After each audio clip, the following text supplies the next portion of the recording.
Si on s'accorde sur le fait que le stress soit considéré comme le mal du siècle, c'est parce qu'il touche une grande partie de la population, de tous les milieux et de tous les genres. Nous l'avons tous ressenti au moins une fois. Et en général, lorsque le stimuli à l'origine de la montée du stress disparaît, les symptômes disparaissent eux aussi. Pourtant, ce n'est pas toujours le cas. Mais du coup, que se passe-t-il lorsque les symptômes du stress perdurent dans le temps et s'installent un peu comme un programme permanent? C'est ce qu'on va essayer de voir dans cette vidéo.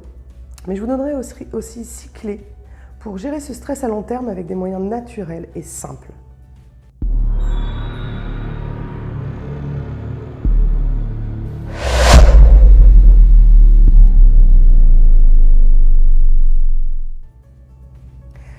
Dans sa définition, le stress est une réaction normale du corps face à un événement perçu comme un enjeu ou une menace. Ce qui est intéressant dans cette définition, c'est le mot « perçu ». En effet, ça veut dire que les réactions au stress sont donc différentes selon le niveau de perception que l'on en a. Donc, face à une même situation, deux individus vont peut-être ressentir les choses complètement différemment et en avoir des réactions différentes. Que ce soit sur les éléments déclencheurs du stress, sa manifestation, mais aussi sur sa durée. Prenons l'exemple des périodes d'examen, puisque là on approche de ces périodes. Si deux étudiants qui passent le même diplôme, ayant eu les mêmes cours et ayant la même date d'examen vont se préparer de manière différente, ils vont aussi avoir un ressenti différent le jour J. Dans la majorité des cas, on peut retrouver l'étudiant qui révise tout au long de l'année, qui est assidu travailleur et qui commencera à ressentir le stress ou les symptômes du stress des mois à l'avance. Là, on parlera de stress chronique. Tandis qu'un autre révisera au dernier moment, sentira une petite voire une grande appréhension quelques jours voire quelques heures avant l'échéance. On parlera de stress aigu, qui est une forme normale et passagère. Elle a même l'intérêt pour certains de les maintenir en alerte pour mobiliser leurs ressources à la réalisation de leurs projets. Et c'est valable dans tout un tas de situations. Dans cet exemple, lequel réussira le mieux ? On pourrait s'attendre à ce que ce soit celui ou celle qui s'est préparé tout au long de l'année. Et pourtant, ce n'est pas forcément le cas. Attention, je ne suis pas en train de dire de ne pas réviser. Mais je vais plutôt m'attarder sur les symptômes du stress et les moyens de les gérer à long terme. Nous ne sommes pas tous égaux devant le stress. Lorsqu'on le ressent à long terme, les symptômes dont on a parlé dans les vidéos précédentes, que je vous invite à aller voir, laissent la place à d'autres symptômes beaucoup plus insidieux. Ce sont des signes d'alerte du corps pour nous prévenir que quelque chose ne tourne pas rond. Sachez que le stress n'est pas qu'un simple sentiment. Il inclut une réponse du cerveau, une réponse à l'agression ou à l'enjeu perçu, augmente la production de corticoïdes. Cette hormone envoie des signaux au reste de l'organisme, ce qui a diverses conséquences sur la santé. Si le stress est continu et s'installe durant plusieurs semaines, voire plusieurs mois, il peut endommager la santé physique et mentale. Les symptômes de stress chronique sont nombreux et variables d'une personne à l'autre. On peut donc retrouver ces signaux d'alerte physiques et mentaux que je vais vous énumérer maintenant. L'insomnie, les troubles d'endormissement. On peut aussi retrouver les troubles du sommeil de manière plus globale. Les maux de ventre, les maux de tête, le mal de dos. On peut aussi ressentir des difficultés à se concentrer, des difficultés à mémoriser des informations. Notre consommation d'aliments sucrés et gras va augmenter. Ou on peut ressentir des pertes d'appétit. En tout cas, avoir une fluctuation du poids. On peut aussi ressentir des changements d'humeur, des douleurs musculaires un peu partout dans le corps, de l'irritabilité et une énorme fatigue. Parfois aussi, on peut ressentir des douleurs au thorax et faire des crises d'angoisse. Voilà une liste fort sympathique, non? Bien sûr, cette liste n'est qu'une partie de symptômes visibles et conscients. Pourtant, le stress joue aussi à un niveau beaucoup plus inconscient. Il peut générer des problèmes physiologiques plus invisibles. Par exemple, l'hypertension artérielle. Le stress favorise aussi d'autres troubles cardiovasculaires pouvant mener jusqu'à l'infarctus, mais aussi des troubles respiratoires comme l'asthme. Il peut également entraîner des troubles musculo-squelettiques ou des problèmes de santé mentale, comme l'anxiété ou la dépression. En augmentant le taux de cortisol, le stress chronique peut aussi entraîner une hausse de la glycémie qui favorisera le diabète. Dans le milieu professionnel, le stress à long terme amène l'épuisement professionnel, plus connu sous le terme de burn-out. Maintenant, voyons ensemble quelques règles qui peuvent vous aider à faire redescendre toute la pression liée à ce stress permanent. La première chose, améliorer la qualité du sommeil. Une moyenne de 8 heures par nuit suffit en général à la majorité des personnes. C'est une moyenne, donc certains auront besoin de plus et d'autres moins, adapté selon votre cas. Essayez de vous coucher avant minuit. Les études montrent que la qualité du sommeil est bien meilleure avant minuit.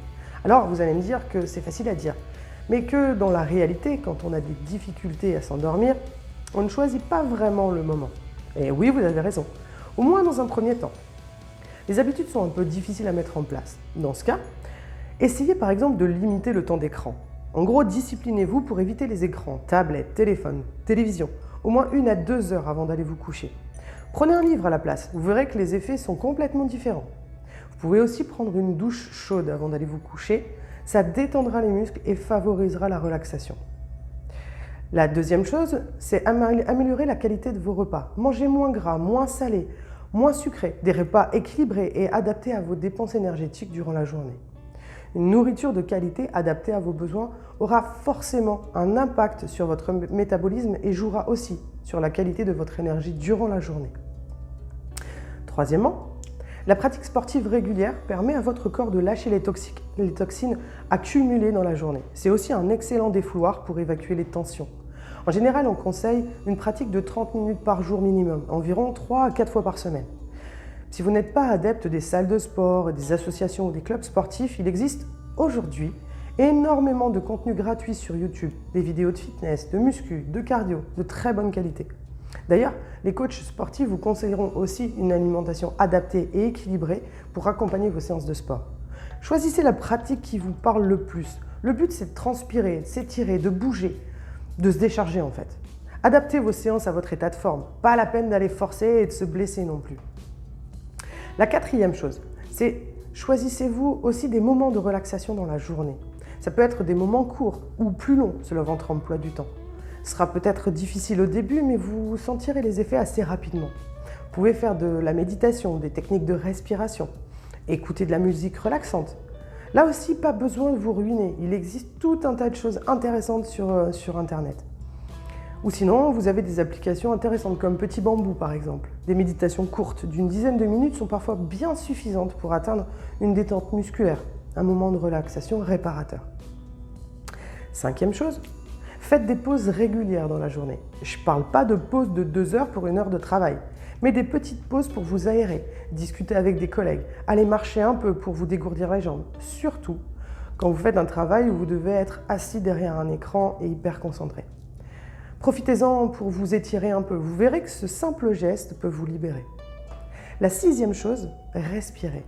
Ça paraît évident dit comme ça, mais est-ce que ça vous est déjà arrivé de vous surprendre à être en apnée durant quelques secondes quand vous êtes stressé ou concentré? Je vais vous donner une petite technique toute simple qui vous apportera en quelques respirations un sentiment de sérénité. Vous pouvez même la tester là en même temps que moi, pendant que vous regardez cette vidéo. Inspirez par le nez en fermant les yeux. Ne cherchez pas forcément à gonfler le ventre. Inspirez simplement par le nez. Souriez, même si vous n'êtes pas forcément en joie. Dites merci intérieurement. Et enfin, soufflez complètement et vite par le nez. Ou la bouche, comme vous voulez. Comme si vous lâchiez tout d'un seul coup. Allez, encore une fois. Inspirez par le nez. Souriez, dites merci intérieurement ou à haute voix. Bloquez 3 secondes et soufflez complètement par le nez. Vous allez même sentir vos épaules retomber. Faites cette respiration sur 5 ou 10 respirations. Vous sentirez tout de suite beaucoup plus de calme et de sérénité en vous. Voilà donc quelques clés pour vous aider dans la gestion du stress à long terme. Bien sûr, ce ne sont que des techniques simples. Je ne pourrais que vous conseiller d'aller consulter des professionnels si vous voulez réellement aller à la source du stress, qui sera évidemment le meilleur remède à tous ces symptômes désagréables du stress. L'hypnose, la PNL, la thérapie comportementale et cognitive, qui sont des thérapies brèves, sont des outils extrêmement puissants dans ce cas-là. Allez chercher le problème à la source est le moyen le plus sûr de lutter contre le stress. J'aimerais pour finir vous partager une citation de Marc Aurèle que je trouve appropriée. Que la force me soit donnée de supporter ce qui ne peut être changé et le courage de changer ce qui peut l'être, mais aussi la sagesse de distinguer l'un de l'autre. Je Je vous souhaite une belle journée et je vous dis à bientôt dans une nouvelle vidéo. Ciao!